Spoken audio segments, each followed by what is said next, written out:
Before start video, I request it to you, please subscribe my channel, also like, comment and share this video. Where liberty is, there is my country.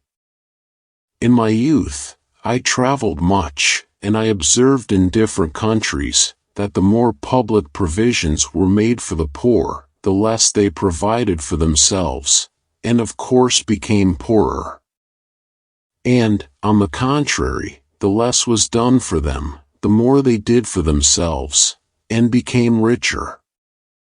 Every man who comes among us, and takes up a piece of land, becomes a citizen, and by our Constitution has a voice in elections, and a share in the government of the country. When you get into a tight place and everything goes against you, till it seems as though you could not hold on a minute longer, never give up then, for that is just the place and time that the tide will turn. When you're down to nothing, God is up to something. The faithful see the invisible, believe the incredible, and then receive the impossible. Where liberty dwells, there is my country. The good education of youth has been esteemed by wise men in all ages as the surest foundation of the happiness both of private families and of commonwealths. Almost all governments have therefore made it a principal object of their attention to establish and endow with proper revenues such seminaries of learning as might supply the succeeding age with men qualified to serve the public with honor to themselves and to their country. I am a mortal enemy to arbitrary government and unlimited power. I am naturally very jealous for the rights and liberties of my country, and the least encroachment of those invaluable privileges is apt to make my blood boil. And where is the prince who can afford to so cover his country with troops for its defense, as that 10,000 men descending from the clouds might not in many places do an infinite deal of mischief, before a force could be brought together to repel them? But the most dangerous hypocrite in a commonwealth is one who leaves the gospel for the sake of the law. A man compounded of law and gospel is able to cheat a whole country with his religion, and then destroy them under color of law, and here the clergy are in great danger of being deceived, and the people of being deceived by the clergy, until the monster arrives to such power and wealth, that he is out of the reach of both, and can oppress the people without their own blind assistance. A man compounded of law and gospel is able to cheat a whole country with his religion and then destroy them under color of law. Whether a commonwealth suffers more by hypocritical pretenders to religion or by the openly profane? The most dangerous hypocrite in a commonwealth is one who leaves the gospel for the sake of the law. A man compounded of law and gospel is able to cheat a whole country with his religion and then destroy them under color of law. To get the bad customs of a country changed and new ones, though better, introduced, it is necessary first to remove the prejudices of the people, enlighten their ignorance, and convince them that their interests will be promoted by the proposed changes, and this is not the work of a day.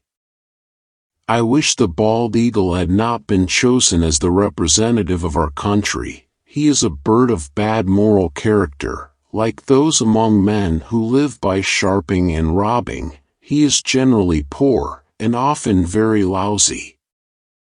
The turkey is a much more respectable bird, and withal a true original native of America.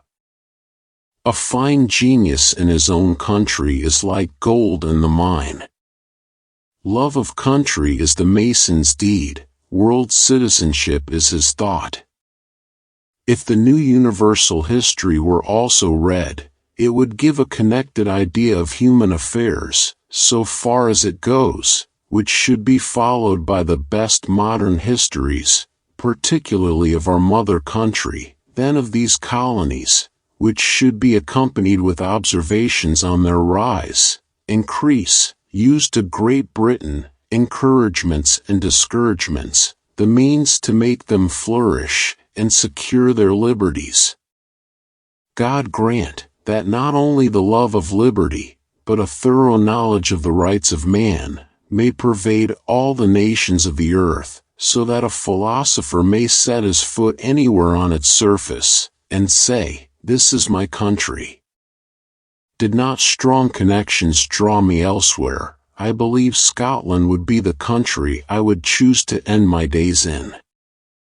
I wish it were possible, from this instance, to invent a method of embalming drowned persons in such a manner that they may be recalled to life at any period, however distant, for having a very ardent desire to see and observe the state of America 100 years hence, I should prefer to any ordinary death the being immersed in a cask of Madeira wine with a few friends till that time, to be then recalled to life by the solar warmth of my dear country.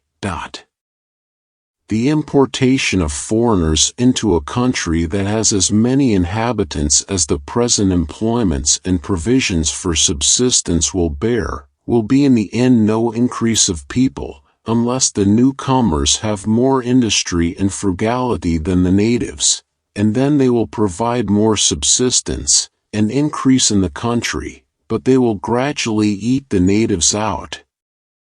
Nor is it necessary to bring in foreigners to fill up any occasional vacancy in a country, for such vacancy will soon be filled by natural generation. Temperance puts wood on the fire, meal in the barrel, flour in the tub, money in the purse, credit in the country, contentment in the house, clothes on the back, and vigor in the body. The riches of a country are to be valued by the quantity of labor its inhabitants are able to purchase, and not by the quantity of silver and gold they possess, which will purchase more or less labor, and therefore is more or less valuable, as is said before, according to its scarcity or plenty.